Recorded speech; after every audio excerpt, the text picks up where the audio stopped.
안녕하십니까. 2024 수능 프로젝트 라스트 1 시즌 2.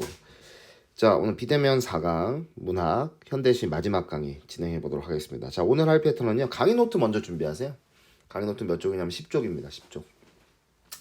자, 현대시 마지막 패턴입니다. 이제 고향과 그리움인데 몇 작품이 있진 않지만 또 여러 가지로 연결될 수 있는 작품이 있어서 좀 보셔야 돼요. 일단은 고향과 관련된 상황부터 파악을 해보겠습니다. 뭐 직접적으로 표현되는데 보통 부정적 상황은 고향을 떠나 있거나 삶의 터전을 상실했거나 뭐 이런 것들이 있어요. 일제강점기하고 연결이 되어서 어쩔 수 없이 만주나 간도로 이주한 그런 내용들이 있을 수 있습니다.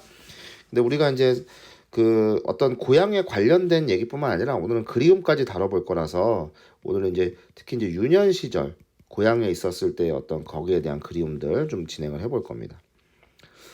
자, 정서 뭐 당연히 고향의 과거 이미지를 떠올리면서 뭐 그리워해야 되는 거죠. 이게 가장 기본인 거고 고향의 모습은 변하지 않아야 돼요. 이제 변했을 때는 문제가 되는 거죠. 그러니까 변하는 건 두 가지야. 고향이 변하거나 아니면 내가 화자가 변하거나. 그러니까 요즘 변해버린 것에 대해서는 다 부정적으로 인식을 하는 거죠. 태도 고향에 가고자 하는 또는 순수함을 되찾고자 하는 소망과 염원이 있을 수 있고요. 또는 이런 어떤 이전에 내가 과거에 가졌던 순수함을 되찾고자 하는 그런 뭐 소망도 있을 수 있겠습니다. 때로는 이제 고향에 갔을 때 너무 달라진 모습의 상실감, 고향 자체의 상실감 느끼는 경우도 있고요. 또는 변해버린 자신을 성찰하는 오늘은 좀 이런 유년 시절을 떠올리면서 변해버린 자신에 대한 이야기를 하는 그런 작품들을 좀 진행을 해보도록 할 거예요. 자, 그럼 작품 한번 보시죠. 몇 쪽이냐면 82쪽입니다. 자, 교재 꺼내시고 고향과 그리움 들어가 보도록 하겠습니다. 자, 먼저 가시부터 해볼게요. 자, 항상 눈을 감으면 이제 회상이 시작되는 거죠. 낙타와 관련해서 어린 시절 선생님이 걸어오신다. 회초리를 들고서 자, 여기 도치법으로 강조를 하고 있네요. 자, 이제 회상의 대상인 거죠. 어린 시절의 선생님입니다. 이제 유년 시절에 선생님을 회상하는 거예요. 그 시절엔 선생님이 어른이었겠죠. 그리움의 대상일 겁니다. 선생님들은 그렇죠. 보통 회초리 들고 오시잖아요. 선생님은 낙타처럼 늙으셨다. 이제 선생님과 낙타가 같은 거죠. 그 시절의 선생님은 낙타처럼 늙으셨던 거예요. 늙은 봄 햇살을 등에 지고 낙타는 이게 선생님이겠죠. 항시 추억한다. 옛날에 선생님이 그러셨다는 거예요. 그러니까 여기서 일단 정리를 해보면 선생님과 나 이제 유년 시절이죠 지금. 그 시절엔 선생님이 어른이었을 거 아니에요. 늙어버린 낙타하고 똑같아요. 그 늙은 봄 햇살을 항시 추억을 해요. 선생님이 뭐 하는 거예요? 예전을 그리워합니다. 옛날에 하면서 반복하면서 선생님의 음성을 떠올리는 거죠. 그리워하고 있어요. 잠시 이제 필기하시고요. 그죠? 예전에는 동심도 있고 굉장히 순수했을 거 아니야. 선생님은 그 시기를 지금 떠올리시는 거예요. 자, 그래서 그거 같이 한번 보시면 되겠고. 자, 다음 3년 넘어가. 낙타는 어린 시절 선생님처럼 늙었다 이거야. 지금 현재예요. 현재. 여기서 현재로 넘어옵니다. 현재 나는 지금 화자는 낙타를 바라보고 있어요. 낙타를 이제 바라보면서 뭐라고 얘기하냐면 낙타는 어린 시절의 선생님처럼 늙었다. 이게 지금 반복이 되고 있죠, 구절이. 여기 이제 반복이 되고 있어요. 그러니까 나는 늙어버린 낙타를 보는 거죠. 낙타는 늙은 겁니다. 나도 이번에는 좀 달라요. 나도잖아. 따뜻한 뭐 햇살 등에 지고 갔죠 지금? 금잔디 위에서 낙타를 본다. 늙어버린 낙타를 보는 거예요. 그럼 여기선 나하고 낙타를 지금 갖게 놓은 거죠. 여기하고 다르게. 그러면 나도 뭐 했다. 시간의 경과 속에서. 여기서 여기로는 지금 과거에서 현재로 온 거잖아요. 그러니까 시간이 어떻게 되었다? 경과되었다.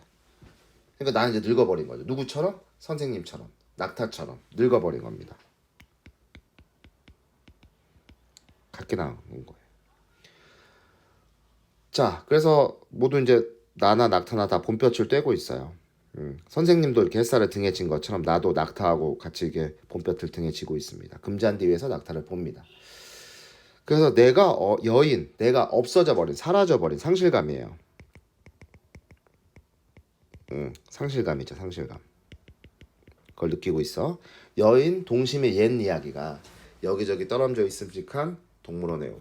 아, 예전에 선생님이 늙어버린 자신, 낙타 같은 이런 선생님이 늙어버린 자신을 생각하면서 옛날에 예전에 그리워했던 것처럼 나도 이렇게 지금 그 선생님과 같이 낙타같이 늙어버려서 예전을 그리워하고 있다. 그러면 왜 옛날을 그리워하냐? 나는 왜 굳이 이렇게 예전을 그리워할까? 동심이 사라져 버렸으니까, 순수했던 동심. 그래서 순수했던 동심을 잃어버린 데 대한 상실감과 안타까움을 느끼고 있는 거예요. 순수했던 동심을 잃어버린 데 대한 상실감과 안타까움. 바로 이게 이제 낙타라는 작품이었어요. 자, 그러면 요렇게 해서 봤고요. 동심을 잃어버린 데 대한 안타까움을 낙타에 대입시켜서 있어요. 늙어버린 낙타의 모습. 선생님과 같습니다. 예전에 선생님도 아마 그러시니까 그렇게 얘기하셨겠죠. 자, 두 번째는 이수익의 방울소리라는 작품이에요. 자, 들어가 보겠습니다. 청계천 7가 어떤 골동품가게, 골동품가 실제로 많아요. 실제 지명이죠. 그래서 나는 화자겠죠. 어느 황소목에 걸렸던 방울을 하나 샀다. 이 방울이 바로 이제 청각적 이미지일 텐데, 유년 시절, 과거를 회상하는 유년 시절, 과거 유년 시절을 회상하는 이렇게 매개체가 등장하기도 합니다. 이걸 통해서 이제 떠올리는 거죠. 자, 그래서 골동품각에서 이제 방울을 샀어요. 황소목에 소목에 걸려 있던 거야. 그 영롱한 소리 이제 과거로 들어갑니다. 방울을 딸랑거리던 소. 이제 이게 바로 이제 과거의 이미지를 환기하는 거죠. 그런 청각적 이미지일 겁니다. 청각적 이미지로서 환기를 할 거예요. 방울을 딸랑거리던 소는 이미 이승의 짐승이 아니지만 그러니까 뭐 시간이 그만큼 지났으니까 나는 유년 시절에 나겠죠. 소를 몰고 여름 해질녘 하산하던 그날의 소년이 돼요. 그날의 소년 언제? 과거. 유년 시절 과거겠죠. 배고픈 저녁녘이 피어오른 마을로 터덜터덜 걸어 내려왔다. 아주 평화로운 모습이겠죠, 마을에. 그래서 이제 그 방울 소리를 통해서 평화로웠던 유년 시절을 떠올리는 겁니다. 즉, 이 유년 시절에 대해서 이 배고프다고 해서 무슨 가난하다, 궁핍하다 이렇게 하면 안 돼요. 알겠죠? 그래서 내가 비록 이렇게 배는 고팠던 기억이 있지만 너무 평화로웠고 고즈넉했던 유년 시절 떠올리는 겁니다. 왜 그러냐면 뒤하고 반대가 돼요. 장사치들, 자, 현재는 그렇습니다. 이런 시들의 패턴이 굉장히 많아요. 장사치들의 흥정이 떠들썩한 문명의 골목에선 지금 여기서 이렇게 이제 대비가 되거든요. 현재입니다, 현재. 그러니까 이 과거하고 현재 도시 문명, 이 청계천 7가로 되면 도시 문명에 대해서 대비가 돼 있어. 지금 3년차가 울려대는 경적. 아까 그 방울을 딸랑거리는 거하고 전혀 반대죠. 청각적 이미지. 저자반에 따가운데 부정적으로 인식하고 있잖아. 즉 이런 현재의 어떤 이런 번화한 도시 문명에 대해서 부정적으로 인식을 하고 있어. 그러니까 과거가 더 생각나는 거야. 이런 작품 굉장히 많아요. 그 3년차의 어떤 경적. 그래서 소의 딸랑, 여기도 대비가 있네. 딸랑이는 방울 소리는 돌담 넘어 옥분이네 안방에 들릴까 말까. 살인문 밖에. 그러니까 그 어떤 회상의 대상들이죠. 그리움의 대상들입니다. 들릴까 말까. 반복이 되어 있습니다. 살인문 밖에 기다리면서 쓸 누나에게는 들릴까 말까. 그래서 이제 따스했던 어떤 고향을 그리워하는 거죠. 따스했던 고향의 기억입니다. 방울소리라는 매개체를 통해서 과거의 이제 고향을 그리워하면서 그 지금 현재 도시 문명에서 울려대는 경적. 그래서 이런 것들은 이제 좀 부정적으로 인식을 하는 그러한 작품이 되겠습니다. 필기하시고요. 자, 그러면 문제로 넘어가겠습니다. 자, 가나의 공통점. 동일한 시력은 반복하여 주제의식을 드러내고 있다. 뭐 나에서는 그게 있는데 가에서는 동일하진 않아요. 표면에 화자를 내세웠다. 둘 다 있죠. 가에서는 나도 이게 있었고요. 나에서도 나라는 게 있었죠. 나라는 게 어쨌든 나라는 게 드러나기만 하면 돼요. 정답은 2번이죠. 나머지 확인해 보시고요. 2번 볼게요. 기억 미음.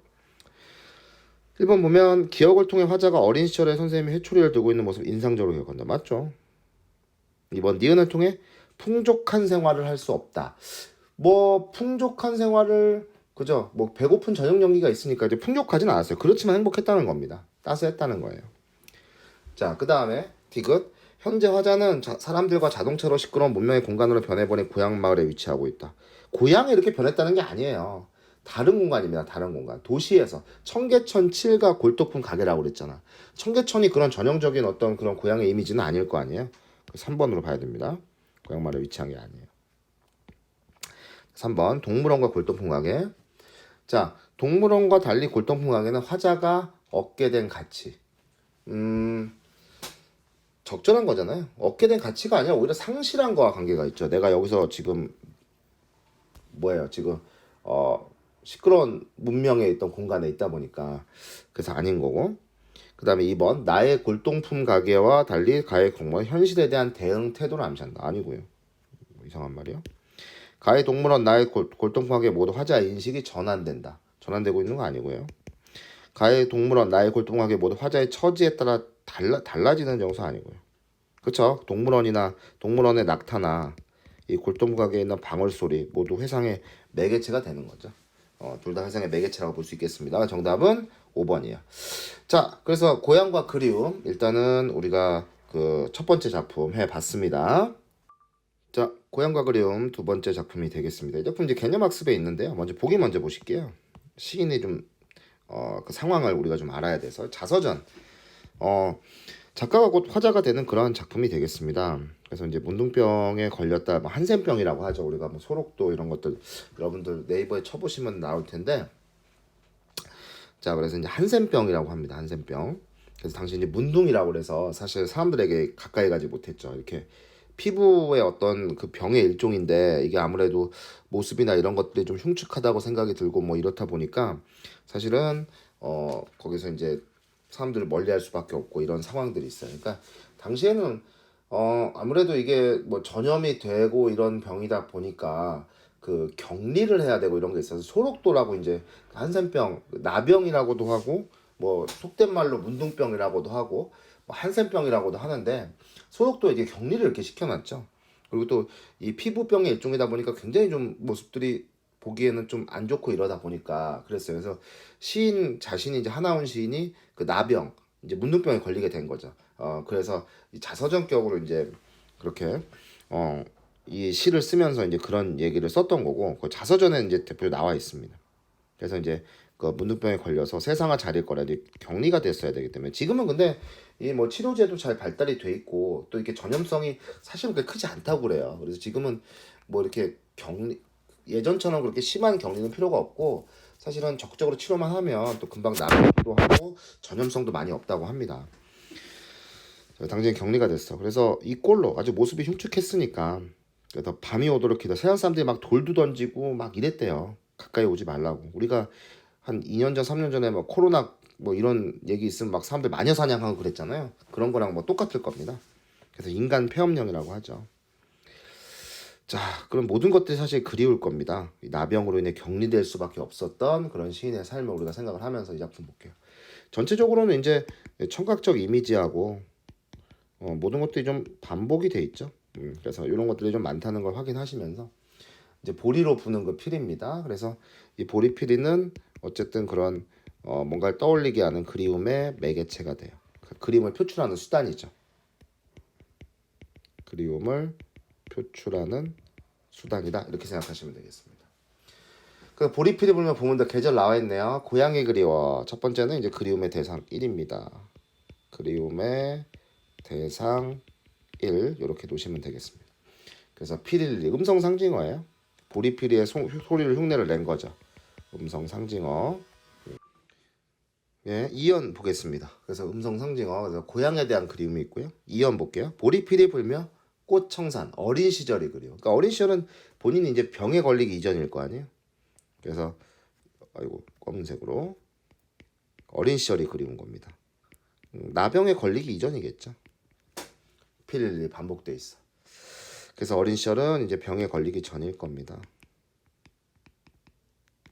전 이렇게 쓰시면 될 것 같고요.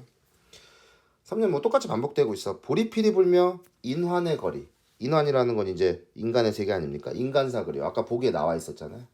그러니까 어떤 인간의 그런 평범한 삶에 대한 그리움이 있어요.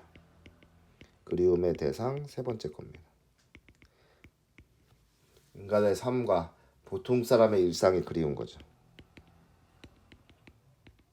일상, 또 사람들이 사는 곳, 이런 것들이 다 그리운 겁니다. 본인은 인간을 폐업했으니까. 그 다음에 사연. 보리필이 불며 방랑의 기사나 눈물의 언덕을 필리. 그러니까 나병 환자로 떠돌 수밖에 없었어요. 나병 환자로 사람들의 눈을 피해서 떠돌 수밖에 없었던 삶이었습니다. 3이라고 쓰시면 되죠. 나병 환자로 떠돌 수밖에 없었던 삶. 그래서 방랑의 삶을 살았어요. 비애를 느끼면서.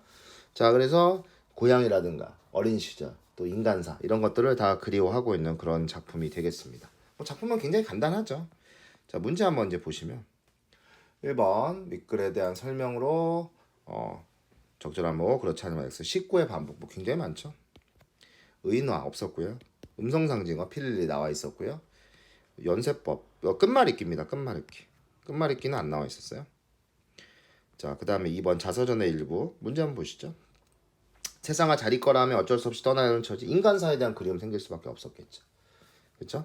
어린 시절에 대한 시인의 기억 속의 고향 땅 함흥은 꽃청산 맞습니다. 인간 폐업령 비애가 있었겠죠. 그렇기 때문에 눈물의 언덕으로 표현할 거고요. 시인이 느꼈던 피 맺힌 서름과 뉘우침 어린 때에 대한 무슨 부정적 감정이 있겠어요. 나병 내가 오히려 그리워하는 대상인데 내가 가고 싶은 곳이겠죠. 시인은 고향에 와서도 모든 것을 검게 가려주는 밤이 오기까지 인환의 거리에 들어서지 못해. 사람들 있는 거리에 못 들어섰겠죠. 나병 환자라고 손가락질 받고 막 옛날에 막 돌멩이 던지고 이랬다고 그래. 저 문해병 환자라고. 완전 마녀사냥했다는 거죠. 그래서 맞습니다. 3번 볼게요. 적절한 말을 윗글에서 찾아 써라. 문학작품을 읽을 때 독자는 자신의 지식과 경험에 따라 작품의 내용 요소나 형식적 특성을 이해하고 감상합니다. 따라서 똑같은 작품이라도 다른 심리적 감동을 경험하거나 뭐 이렇게 하고 학생이 이제 얘기하는 겁니다. 저는 그리움의 매개체가 존재한다는 특별히 공감됐어요. 어릴 때 저는 할머니께 선물로 받은 곰인형을 무척 좋아해서. 그럼 그림의 매개체 찾으라는 거잖아. 그럼 보리필이겠지 뭐. 이게 그림의 매개체 아니겠습니까? 자, 그래서 고향과 그리움 지금 요 2번까지 전부 완료를 했습니다. 고생하셨어요.